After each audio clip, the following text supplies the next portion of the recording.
خیر اگر کمی ہے مدارس میں تو اسی چیز کی کمی ہے، یہ کوئی رونے والا نہیں ہے مدرسوں میں، رونے والے نہیں، اور سارے کام ہو رہے ہیں۔ کہتے ہیں مدرسوں میں وہ بات انشاءاللہ یاد آ رہا ہے کہ بات میں عرض کروں گا، یہ کہتے ہیں مدرسوں میں ایک زمانہ تھا کہ ہمارے مدرسے کا چپراسی وہ بھی تہجد پڑھنے والا ہوتا تھا، وہ اللہ اللہ کرنے والا ہوتا تھا۔ تو اگر کمی آج ہے تو اسی کی، اللہ اللہ کرنے والے نہیں ہیں، اللہ اللہ کرنے والے، کچھ رونے والے ہو۔ مولانا صدیق صاحب رحمۃ اللہ علیہ تھے، ایسی تھے، مسجد میں سو جا کرتے تھے، تہجد میں اٹھ جاتے تھے، تہجد میں اٹھے وہ نماز پڑھ رہے ہیں، ذکر کر رہے ہیں، دعا کر رہے ہیں، دن بھر موقع ملتا نہیں تھا تلاوت کا، ذکر کا، وہ فجر سے پہلے معمولات پورے کر لیا کرتے تھے۔ تو بھائی اصل چیز اسی کی ہے، اسی کی کمی، اس کی ضرورت ہے۔ وَتَبَتَّلْ إِلَيْهِ تَبْتِيلًا، کوئی تو موقع ہو انقطاع کلی، جتنے ہمارے اکابر گزرے ہیں، علامہ ابن تیمیہ رحمۃ اللہ علیہ، ابن قیم رحمۃ اللہ علیہ، شاہ ولی اللہ محمد دہلوی رحمۃ اللہ علیہ، یہ ہمارے جتنے اکابر ہیں، حضرت شاہ وسیع اللہ صاحب، حضرت شاہ مسیح اللہ صاحب، حضرت تھانوی رحمۃ اللہ علیہ، یہ سب کے سب تھوڑا سا وقت نکالتے تھے اپنے اللہ سے تعلق، اللہ سے لینا، اللہ سے بات کرنا ہے۔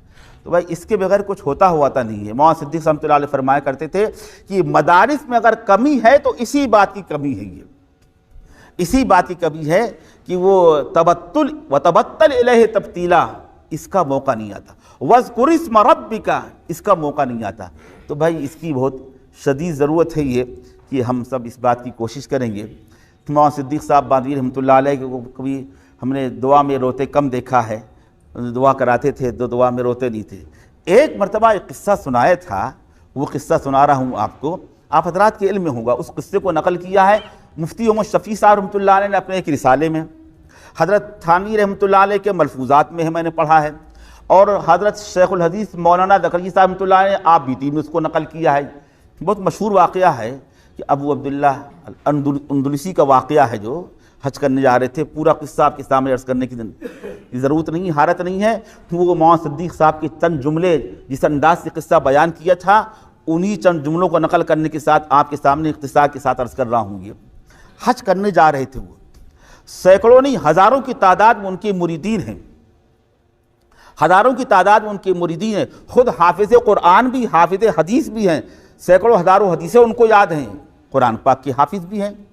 اور اس کے بعد جب جا رہے ہیں، راستے میں غالباً عصر کی نماز کا وقت آ گیا، کہاں نماز پڑھیں، پانی نہیں تھا، کنویں سے پانی نکالنے کے لیے گئے، سب لوگ گئے، حضرت شیخ بھی گئے، وہاں لوگ پہلے سے پانی بھر رہے تھے، اور وہاں پر جب پانی بھر رہے تھے تو مرد بھی تھے، عورتیں بھی تھیں، جوان لڑکیاں بھی تھیں۔ اب حضرت شیخ ابو عبداللہ اندلسی وہ ایک لڑکی کو دیکھنے لگے، دیکھ رہے ہیں اس کو، طاق رہے ہیں۔ اب ان کے خلفاء بھی ساتھ میں ہیں، مریدین بھی ہیں اور خلفاء بھی ہیں، شاگرد ہیں، کہ ہمارے شیخ کو کیا ہو گیا ہے، لڑکی دیکھ رہے ہیں، دیکھے بنے، نگاہ نیچی نہیں کر رہے ہیں۔ لوگوں نے وضو کر لیا، ابھی ادھر متوجہ ہیں، وضو نہیں کر رہے ہیں۔ کچھ لوگوں نے ہمت کر کے کہا کہ حضرت نماز کا وقت قریب ہے، وقت تنگ ہو رہا ہے، وضو فرما لیجیے، آپ کو نماز پڑھنا ہے۔ کہا تم لوگ پڑھو نماز، اور حیرت ہو گئی ہے، وضو سے نماز سے فارغ ہوگا، کہا حضرت آپ کی منزل تو آگے ہے، آپ کا سفر مبارک ہے، آپ کہیں حج میں جا رہے ہیں، سفر حج میں جا رہے ہیں آپ، یہ کوشش کی، کہہ رہے ہیں یہ حضرت ٹس سے مس نہیں ہو رہے ہیں، لڑکی کو دیکھ رہے ہیں، ادھر جا رہی ادھر دیکھ رہے ہیں، کہ بات کر رہے ہیں، اس کا نظارہ کر رہے ہیں۔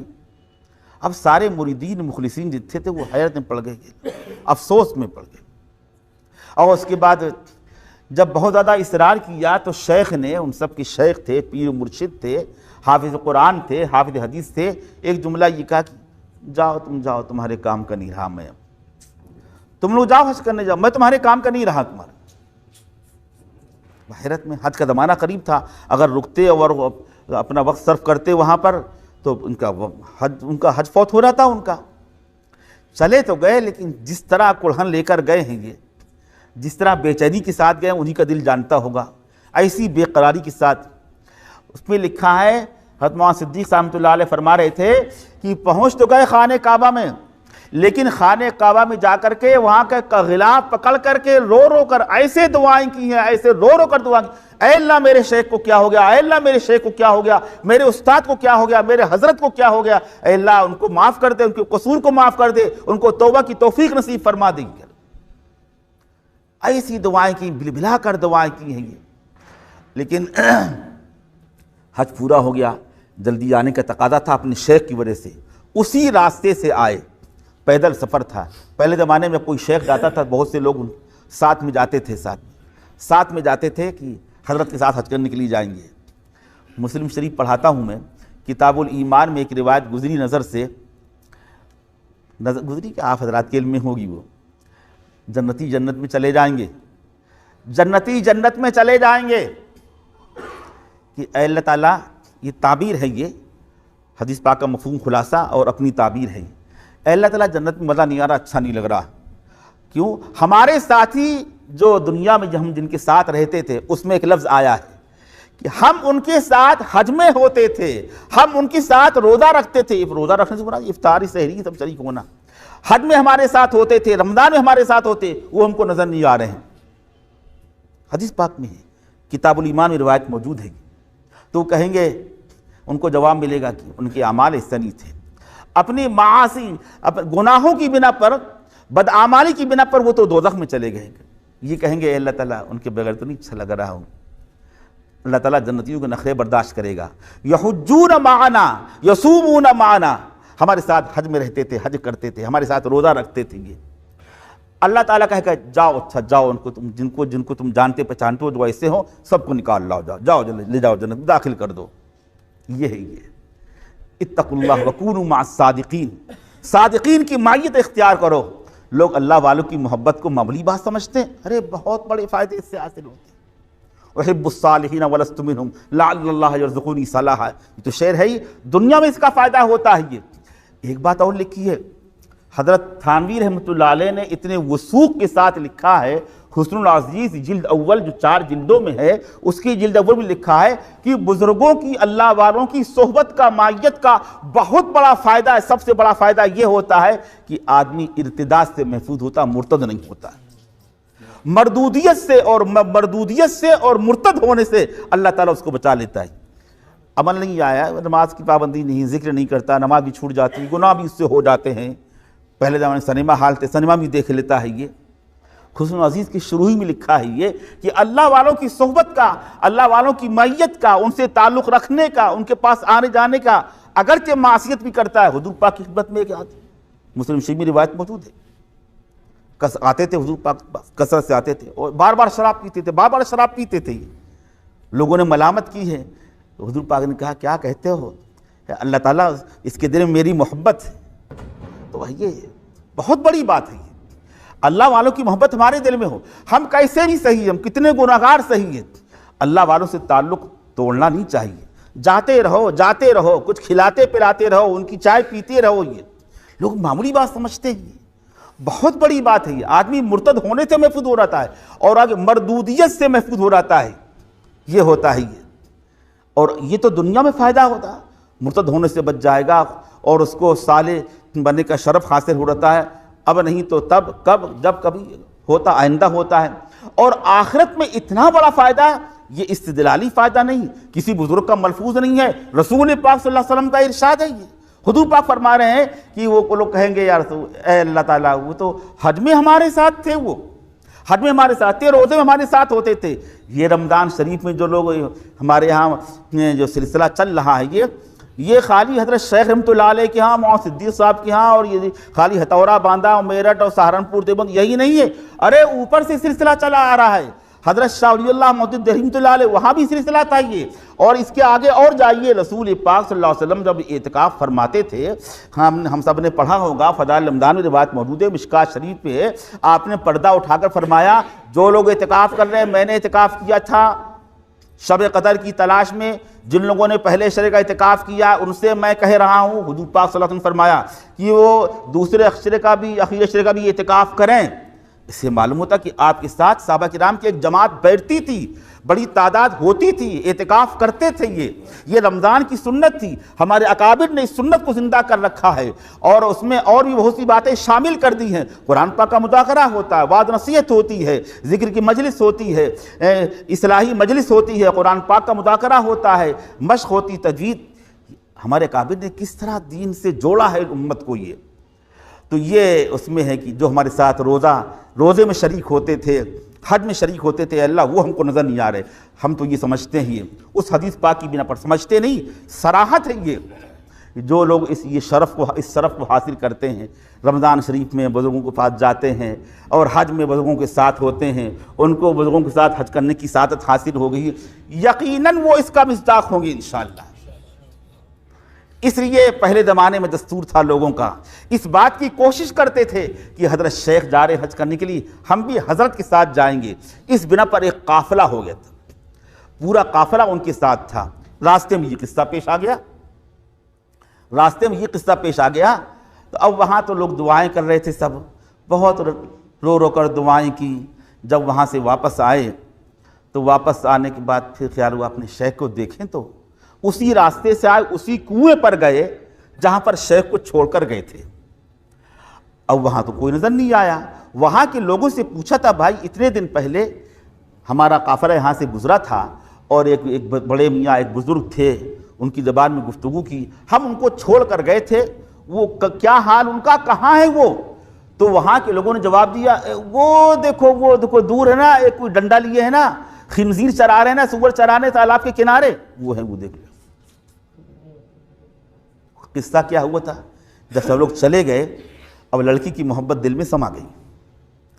معلوم کرتے کرتے اس لڑکی کے گھر پہنچے، مولانا صدیق صاحب کے الفاظ میں اس لڑکی کے گھر پہنچے اور جا کر اس کے باپ سے ملاقات کی اور صاف صاف کہہ دیا، میں رشتہ لے کر کے آیا ہوں، تمہاری بیٹی سے میں رشتہ کرنا چاہتا ہوں۔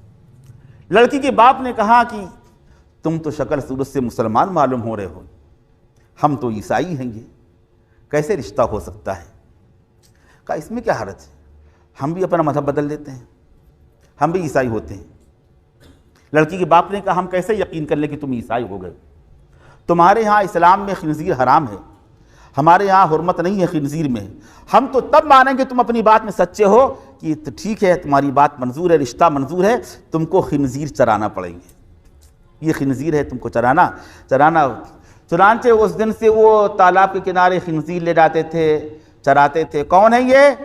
حافظ قرآن ہیں۔ کون ہے؟ حافظ حدیث ہیں۔ کون ہے؟ منبر پر بیٹھ کر بات فرمایا کرتے تھے۔ کون ہے؟ سینکڑوں ہزاروں ان کے مریدین ہیں، مستفیدین شاگرد ان کے ہیں۔ یہ لکھا ہے کہ وہ عصا، جس عصا کو ہاتھ میں لے کر کے وعظ کہا کرتے تھے، خطبہ دیا کرتے تھے، اسی عصا کے ذریعے سے، اسی عصا سے، اسی ڈنڈے سے اب خنزیر کو چرا رہے تھے۔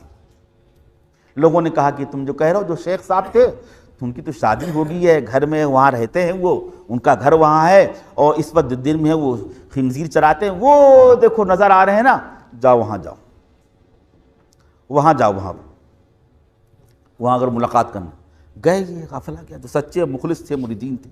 ایک بات یاد آئی یہاں پر حضرت تھانوی رحمۃ اللہ علیہ کی، کہتے ہیں کہ اصل محبت یہ ہے، یہ اگر تم نے کوئی ایسی بات، غلط بات دیکھی بھی، کسی معصیت میں ابتلا ہو گیا، استاد ہے، باپ ہے، دوست ہے، شیخ ہے، تعلق ختم مت کرو۔ یہ بشر ہے، کلکم خطاؤون وخیر الخطائین التوابون، کلکم میں پوری امت شامل ہے نا، شیخ بھی آ گیا، استاد بھی آ گیا، باپ بھی آ گیا، ساتھی بھی آ گیا، دوست بھائی سب آ گئے۔ یہ غلطیاں ہو جاتی ہیں، اصلاح کی کوشش کرو، دعائیں کرو، یہ ساتھ چھوڑ دو، یہ بے وفائی ہے، یہ اصلاح کی کوشش کرو، لگے رہو، دعائیں کرو۔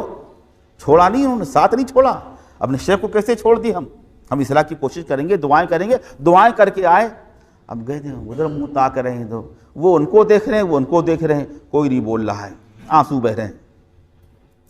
ادب سے سلام کیا، جو کچھ بھی کہا ہو، کلام کا آغاز ہوا۔ حضرت آپ حافظ قرآن تھے، آپ حافظ قرآن تھے، کچھ قرآن پاک آپ کو یاد ہے؟ کہنے لگے نہیں یاد ہے، ایک آیت یاد ہے، بس صرف ایک آیت یاد ہے۔ کون سی یاد ہے؟ وَمَنْ يُهِنِ اللَّهُ فَمَا لَهُ مِن مُكْرِمٍ، اللہ جس کو ذلیل کرتے کوئی اس کو عزت دینے والا نہیں۔ تو بس یہی یاد، اور کچھ نہیں ہے، کہہ کر رو پڑے، اور جانتے سمجھتے سب تھے۔ ہدایت اللہ تعالیٰ کے قبضے میں ہے۔ ترمذی شریف میں جلد ثانی میں ایک روایت موجود ہے، رسول پاک صلی اللہ علیہ وسلم ایک دعا مانگتے تھے کثرت سے، یا مقلب القلوب ثبت قلبی علی دینک، یا مقلب القلوب ثبت قلبی علی دینک۔ یہ دعا ترمذی شریف میں جلد ثانی میں، جہاں پر بیان ہے فتنوں کو بیان سے چند صفحے پہلے، اس کے ایک باب پہلے حدیث پاک کی ہے۔ سب صحابہ کرام کتنے سمجھدار تھے، کہنے لگے یا رسول اللہ کیا آپ ہمارے بارے میں کچھ شک کرتے ہیں کیا؟ یعنی صحابہ کرام اس بات کو سمجھ رہے تھے۔ شعرا نے لکھا ہے، مفتی سعید صاحب پالنپوری نے بھی لکھا ہے رحمۃ اللہ علیہ، لکھا ہے کہ صحابہ کرام نے کہا کہ یار صحابہ کرام سمجھ گئے کہ آپ تو ہم کو یہ پڑھتے ہیں دعا زور سے پڑھ رہے ہیں، ہم کو سکھلانے کے لیے پڑھ رہے ہیں یہ. تو صحابہ نے عرض کیا یا رسول اللہ کیا میرے بارے میں آپ حضرات یا رسول اللہ آپ کو شک ہے کہ ابھی آپ کو شک ہے کہ یہ دعا آپ ہم کو سکھلا رہے ہیں؟ یعنی تبلیغ کی دو قسمیں، تبلیغ قولی، تبلیغ عملی. یہ تبلیغ عملی گویا تھی، یا سمجھے کہ اچھا آپ زور سے دعا کر رہے ہیں ہم کو سکھلا رہے ہیں. آپ نے کہا کہ لوگوں کے قلوب اللہ کی مٹھی میں، اس کی انگلیوں کے درمیان میں جیسے چاہتا ہے تصرف کرتا ہے. کب کس کو ہدایت دے، کس کی ہدایت سلب کر لے. اللہ تعالیٰ جزائے خیر دے حضرت تھانوی رحمۃ اللہ علیہ کو. کیسی اصلاح کی ہے، کیسی اصلاح فرمائی ہے، کیسے جھنجھوڑ کر گئے ہیں یہ. ہمارے خیال میں شاید کسی اور عالم نے آج تک ایسا نہیں لکھا ہے. یہ کہاں کا تکبر، کس کے بارے میں تم کیا کہہ رہے ہو. یاد رکھیے جملہ مولانا صدیق صاحب بادی رحمۃ اللہ علیہ کا، دوسروں کے بارے میں کیا کہتے ہو، کیا ہنستے ہو. ہم بھی ایسے ہو سکتے تھے، اللہ ہم کو بھی ایسا کر سکتا تھا.